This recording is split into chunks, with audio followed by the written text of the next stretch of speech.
Hey there, writers! You're listening to the Well-Storied podcast. My name is Kristen Kiefer, and I am the blogger behind well-storied. That's well-storied.com, where I help writers craft sensational novels and build their very best writing lives. This podcast is where I translate articles from the Well-Storied blog into audio so you can listen in on the go. And so thank you all so much for joining me today. Today I have a brand new blog post to share with you all, or rather it's very close to a brand new blog post. It's actually a very old topic that I have previously discussed on the blog, but reading it back all these years later, I was unhappy with the quality of the content and the content that I presented, so I have completely overhauled this topic and published it all as a brand new blog post for you guys today, and I'm excited to share it with you here on the podcast. So without any further ado, let's dive in. Today we are talking about how to craft a believable villain, and you can find the transcript for this today's episode of the podcast if you would like to read along as you listen in over at well-storied.com/villain. How to craft a believable villain. Everyone loves a good villain. From Emperor Palpatine to Lord Voldemort, Hannibal Lecter, and beyond, countless villains have stood the test of time to become classic fictional favorites. Love to hate them or hate to love them, I think it's safe to say we want readers to feel just as passionately about the villains in our own stories. But how can we, as writers, craft antagonists that go beyond mere mustache-twirling and maniacal laughter to become the truly believable, bone-chilling villains we long for them to be? Let's dive deep into villainy in today's breakdown, writer. But first, what exactly is a villain? Before we get started, it is important to note the difference between a villain and an antagonist. An antagonist is the character who creates primary external conflict in a story by hindering the protagonist in their journey to achieve their goal or overcome dissatisfaction. But an antagonist's actions or intentions aren't necessarily evil by nature. In some cases, an antagonist merely happens to share the same goal as the protagonist. No ounce of malice in sight. In other stories, antagonists may commit good deeds with ill intentions or bad deeds with good intentions, sometimes even a little of both. Villains, however, are a completely different story. In fact, villains are specifically characterized by both their malicious actions and intent. Thus, they commit heinous acts in the full knowledge that they're in no way morally acceptable according to society's norms, or that they uphold the norms of a corrupt and oppressive society. It's often this utter disregard for justice and compassion that makes a villain's actions so horrific. But sheer horror doesn't make for bone-chilling villainy alone. Where do writers often go wrong when crafting villains? Here at Well-Storied, we've often discussed the dangers of creating too admirable a protagonist. One so noble-hearted and entirely lacking in fears and flaws that their characterization becomes unbelievable, even contemptible. When crafting villains, writers often make a similar mistake. Inarguably, villains are defined by their cruel and malicious actions.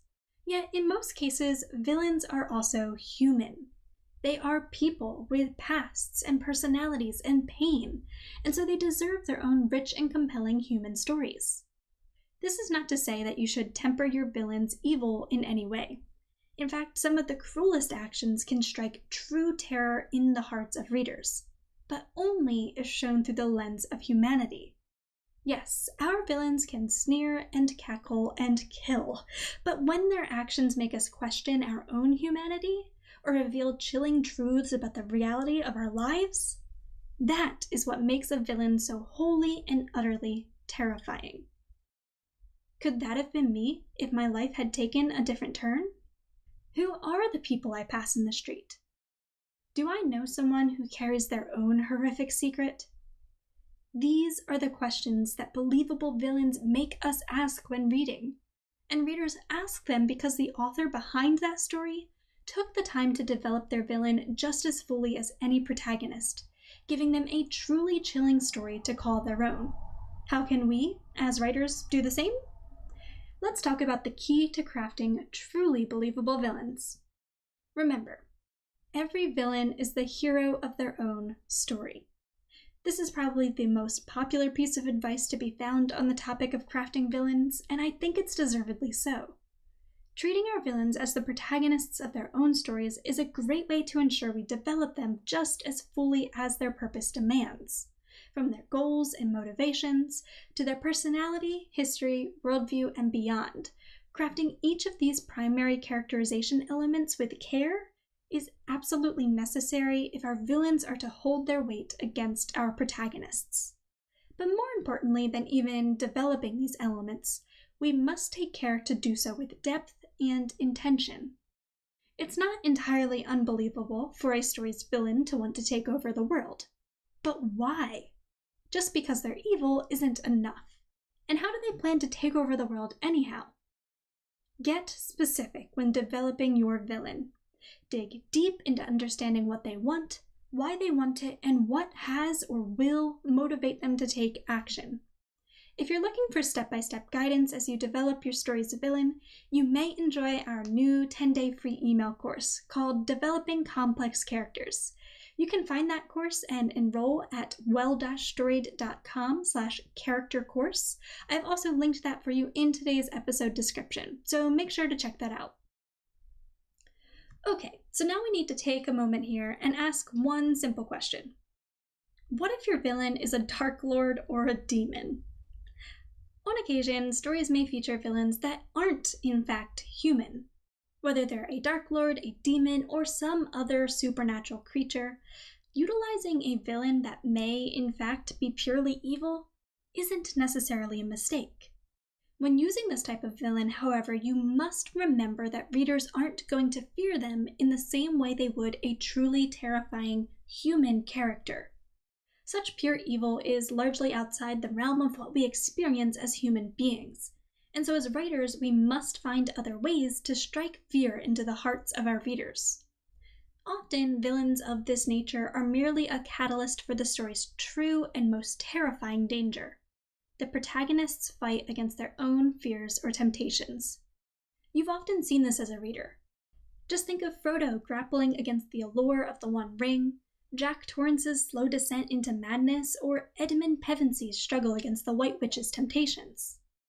By taking the time to develop a core internal conflict for our protagonists that is instigated by the villain's power, we can relay to our readers just how truly terrifying that power is. And if we've placed readers in our protagonists' shoes, they should find themselves wondering just how deeply they would struggle in the same situation. Believable villainy for the win. So, how can we develop our villains on the page? Giving our villains the point of view isn't always the most viable or effective option in our stories, yet we still need to develop them just as fully on the page as we have in our notes. This is just one more reason why we must craft our villains with care. A villain may very well be terrifying in theory, but if they aren't specifically designed to prey upon the protagonist, readers won't have much of an opportunity to come to fear them. Therefore, take the time to first understand your protagonist's fears, flaws, and desires. Lay the foundations of their story. Then, design a villain who can hold their weight against that story, lending to it rather than standing apart. Voldemort, for example, is an effective villain in the Harry Potter series because he foils Harry's compassion and preys upon his fear of fear itself, terrorizing him at every turn.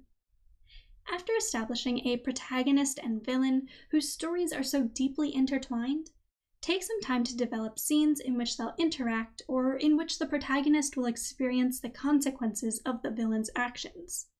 Each one of these scenes should give you the opportunity to further characterize your villain through your protagonist's eyes. Need a little help? Here are a few prompts to spark your imagination. Create a scene in which the villain and the protagonist first meet. The protagonist observes the villain from afar.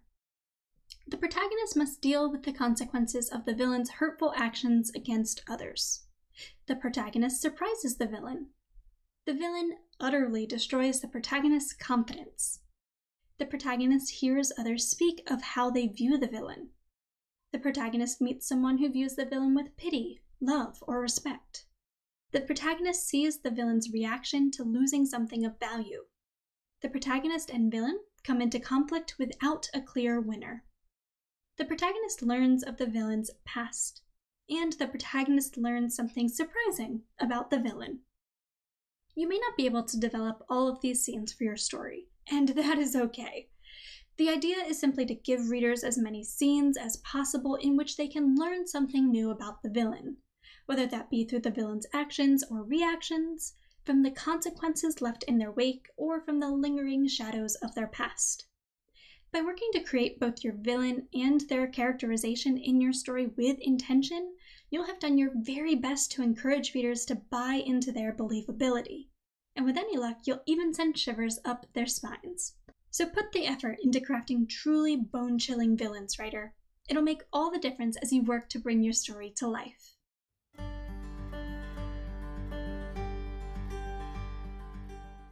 All right, writers, thank you so much for listening to today's episode of the podcast.